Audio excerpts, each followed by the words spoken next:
অনেকে আমাকে প্রশ্ন করে, স্যার কিভাবে প্রিপারেশন নিলে খুব ভালোভাবে প্রিপারেশন হবে, এক প্রিপারেশনে আমি কয়েকটা পরীক্ষা দিতে পারবো এবং সবগুলো পরীক্ষায় ভালো করতে পারবো। তাদের জন্য এই ভিডিওটা বানাচ্ছি। খুব স্বল্প সময়ে আপনাকে বুঝিয়ে দিব কিভাবে আপনার প্রস্তুতি নেওয়া উচিত। একটা গল্প বলি, গল্পের মাধ্যমে বুঝিয়ে দিই। ধরুন একটা রাস্তা নির্মাণ করবেন, আপনি একজন সাইট ইঞ্জিনিয়ার। আপনি কি করবেন? প্রথমেই ধাপে ধাপে রাস্তার স্তরগুলোকে শক্ত করবেন, তারপরে একটা রাস্তা তৈরি করবেন। কেন ধাপে ধাপে এটাকে শক্ত করবেন? কারণ যেন এটা দীর্ঘদিন আপনাকে সাপোর্ট করতে পারবে। তাই নিচ থেকে ধাপে ধাপে আপনি রাস্তাকে সুন্দর করে সজ্জিত করবেন। এমন তো করতে পারতেন যে উপরে জাস্ট একটা পিচ লেভেল ঢালাই দিয়ে একটা রাস্তা তৈরি করে দিলেন, যেটা 15 দিন বা 1 মাস পর্যন্ত টিকবে, তারপর আবার নষ্ট হয়ে যাবে। কিন্তু এরকম কিন্তু আপনি করবেন না, কারণ আপনি জানেন, যেহেতু আপনি ইঞ্জিনিয়ার, এইটুকু জানেন যে এই রাস্তা যদি জাস্ট উপরেই ভালো করি তাহলে কিন্তু হবে না। একটা কথা আছে না যে উপরে ফিটফাট কিন্তু ভিতরে সদরঘাট।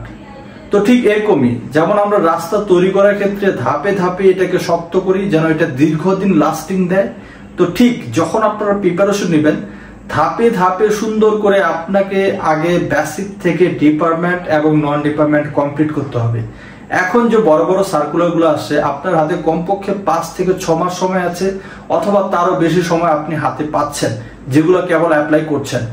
তাই বলবো এইগুলোতে ভালো করে প্রিপারেশন নিতে হলে ডিপার্টমেন্ট নন ডিপার্টমেন্ট সুন্দর করে ধাপে ধাপে শেষ করুন, এবং যত তাড়াতাড়ি এই ধাপে ধাপে শেষ করতে পারবেন তখন রিভিশন দিলে খুব ভালো একটা প্রিপারেশনে আপনি পৌঁছাতে পারবেন, এবং যে চাকরি পরীক্ষাগুলো দিবেন সেগুলোই টিকবেন। তাই আমি বলি, যেহেতু ইঞ্জিনিয়ার আমরা, তাই আমাদের এই বুদ্ধিটাকে কাজে লাগাতে হবে যে উপর দিয়ে কোনো কিছু হয় না, উপরে আসলাম চলে গেলাম হয় না। একটা সড়কে উপরে জাস্ট আপনি একটা প্রলোভ দিলে, কোন রকম একটা সড়ক তৈরি করলে 15 দিনে 1 মাস চলতে পারে, কিন্তু এর বেশি চলবে না, নষ্ট হয়ে যাবে।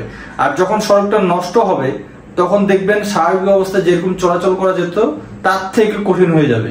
ঠিক প্রিপারেশনটাও এরকম। আপনি চাকরি পরীক্ষায় যখন প্রিপারেশন নেবেন, প্রথমে যদি আপনি জাস্ট গুনে গুনে কিছু অধ্যায় করেন, কয়েকটা অধ্যায় করেন, এলোমেলো ভাবে করেন, তাহলে আপনার প্রিপারেশন এমন ভাবে নষ্ট হয়ে যাবে যে এইটাকে আবার সাজাতে গুছাতে আপনার আরো বেশি সময় লাগবে। তাই যারা নতুন ভাবে প্রিপারেশন নিচ্ছেন, প্রথম আসছেন, আমি তাদের বলবো এখন থেকে বেসিক থেকে কমপ্লিট করুন। আর এই জন্য আবার অনলাইন ব্যাচ শুরু হচ্ছে, ডিপার্টমেন্ট নন ডিপার্টমেন্ট দুইটাই শুরু হলো। আপনারা যারা এই ব্যাচগুলো যুক্ত হতে চান তারা আমাকে ইনবক্সে মেসেজ দিবেন। সবাই ভালো থাকবেন, সবার জন্য শুভকামনা রইল।